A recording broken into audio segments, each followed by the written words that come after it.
estratosfera ou ozonosfera.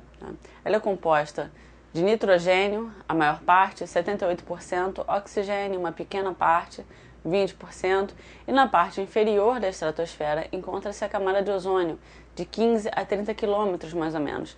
A estratosfera ou ozonosfera ela vai de 15 a 50 quilômetros mais ou menos.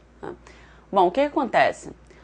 Na camada de ozônio, a partícula de dióxido de carbono ela reage com o íon oxigênio, formando o gás ozônio, que é o O3. E absorve esse gás, absorve calor e filtra os raios ultravioletas. A gente vai ver mais pra frente que tem uma outra camada que tem a maior parte do ozônio também, que ela filtra esses raios ultravioletas.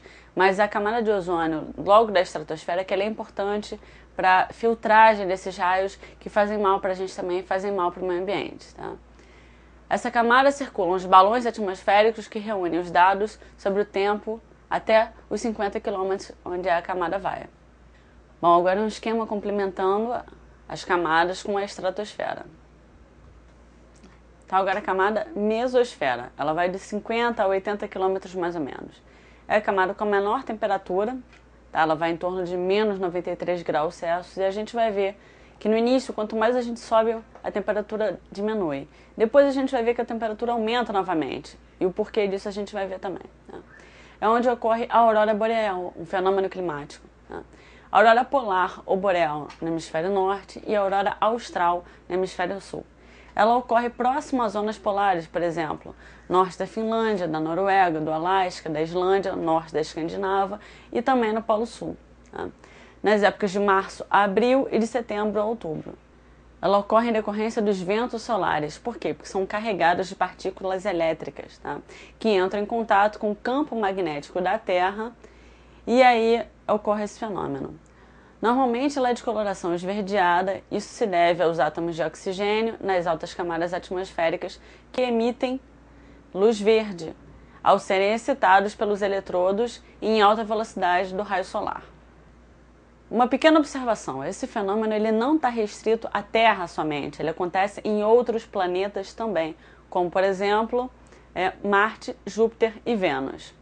Então aí o esquema complementando agora com a mesosfera e as características. A próxima camada é a termosfera ou ionosfera. Aí já é uma camada um pouco maior, ela vai de 80 a 500 km mais ou menos. Ela é composta na maior parte por moléculas de nitrogênio, até uns 200 km mais ou menos, e acima disso o oxigênio é o principal constituinte. Nessa camada, com a altitude, a temperatura começa a subir. Olha a diferença, a gente viu que na camada anterior estava menos 93 e agora a temperatura sobe para 1650 graus. Tá? Devido à absorção da radiação, propagação da energia dos raios solares. Como a gente tem maior emissão dos raios solares, ele aquece essa camada. Tá? É a zona de rebatimento de ondas de rádio, importante para a comunicação a longa distância. Tá? E também os ônibus espaciais circulam principalmente nessa camada. Bom, e a gente vai ver um esquema com a termosfera agora. Bom, então agora nós vamos falar da exosfera, tá? Ela vai de 500 a 2.000 quilômetros mais ou menos. Então olha o tamanho da espessura. É a camada mais externa da atmosfera, composta principalmente de hélio e nitrogênio. Bom, então os satélites de comunicação e alguns astronômicos, o que são isso? Satélites artificiais que estudam os corpos celestes, os fluxos de partículas no espaço e medem também a atividade solar. Eles orbitam, eles circulam a Terra. Tá? Principal camada de filtragem dos raios ultravioletas. Por quê? Porque a gente viu que na estratosfera tem o ozônio que ele filtra também uma grande parte. Mas como essa camada está mais externa, ela recebe a radiação direta. Então ela filtra também muito desses raios ultravioletas. Só que ela deixa uma grande parte desse ultravioleta passar ainda. Então é importante que a estratosfera ela filtra mais ainda, ela absorve esses raios que fazem mal para a gente e para o meio ambiente. E aí o esquema final complementando com todas as camadas e suas características.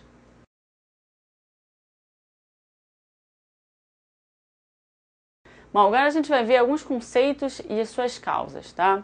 Então a gente vai ver o efeito estufa, a gente vai desvendar o efeito estufa, que falam muita bobagem aí nos jornais e na TV, tá ok? O efeito estufa é um efeito natural, pessoal, ele não é um efeito artificial, como dizem. Tá? E ele é importantíssimo para a Terra, porque ele ajuda a manter a conservar a temperatura. O que acontece? Se não tivesse o efeito estufa, durante o dia a gente ia ter temperaturas de 60, 100 graus Celsius e à noite a gente ia ter menos 20, menos 10 graus. Não ia ter como a gente conservar a vida aqui, porque nenhum organismo ia conseguir sobreviver a essa diferença de temperatura. Então o efeito estufa ele ajuda a manter as diferenças entre as máximas e as mínimas de temperatura, ou seja, então esse efeito ele é essencial para manter a vida na Terra.